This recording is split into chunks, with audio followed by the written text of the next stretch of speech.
Hello friends, कभी कोई animal पसंद है?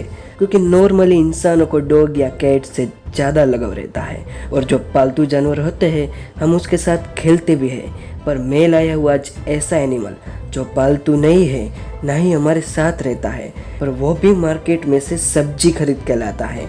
आखिर कौन है ये एनिमल और कैसा है ये एनिमल जो हमारी तरह शॉपिंग करने जाता है?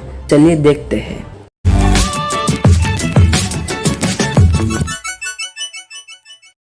आज मैं बात करने वाला हूँ एक पेंगुइन जिसकी पूरी कहानी 100% ट्रू है। चलिए स्टार्ट करते हैं। तो दोस्तों, मिलिए ये शानदार पेंगुइन से जिसका नाम है लाला, और ये जापान के निशिमोटो फैमिली में पला बड़ा है। मुझे पता है कि आप ये सोच रहे हैं कि पेंगुइन जैसा जीव जापान जैसी जगह पर कैसे रह सकता है। तो दोस्तों, इसीलिए मैं आपको इनकी शानदार और रोचक कहानी सुनाने जा रहा हूँ। इस कहानी की शुरुआत होती है ऑस्ट्रेलिया से, जहाँ पर यह पेंगुइन निशिमोटो फैमिली के एक फिशरमैन फ्रेंड को बेहद ही जख्मी हालत में मिला था।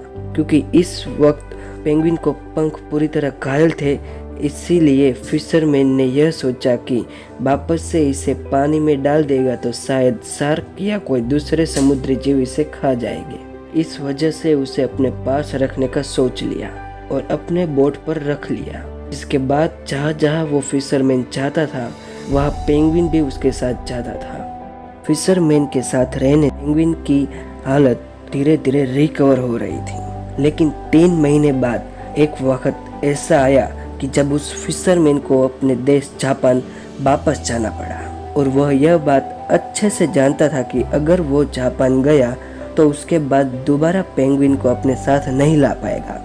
इसीलिए उसने अपने दोस्त मिस्टर निशिमोटो से मदद मांगी।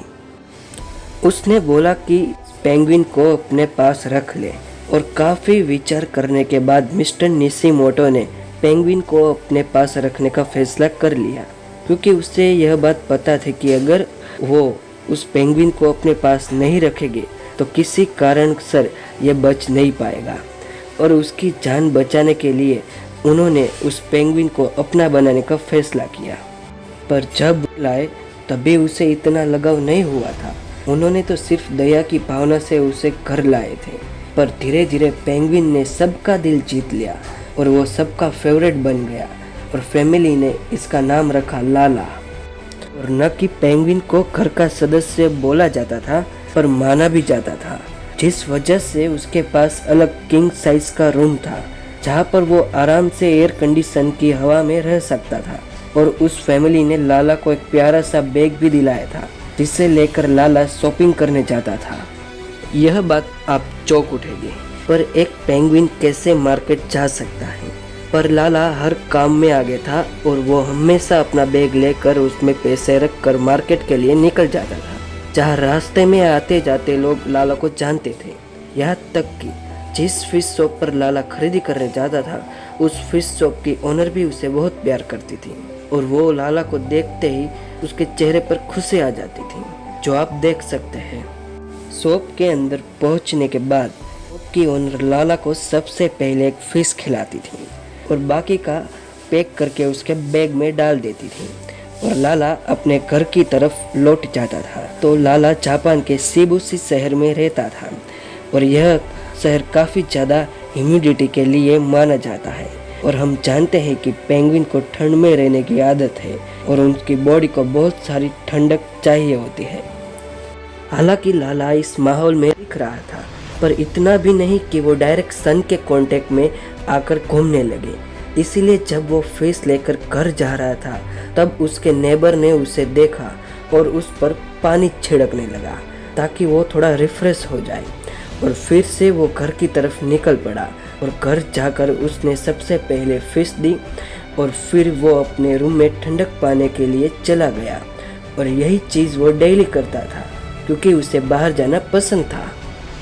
ये वो खुद बाहर जाता था और खुद आता था, उसे खुद पर विश्वास था, और घर आकर फैमिली के साथ रहता था।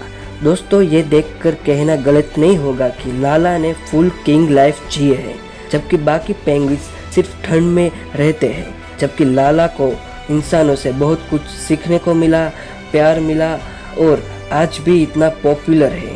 इसीलिए इसी पॉपुलैरिटी की वजह से कई लोग उसे जानते हैं। और अफसोस की बात यह है कि लाला आज हमारे बीच नहीं है, लेकिन जब तक था जापान के लोगों की जान था और जापान में मशहूर था।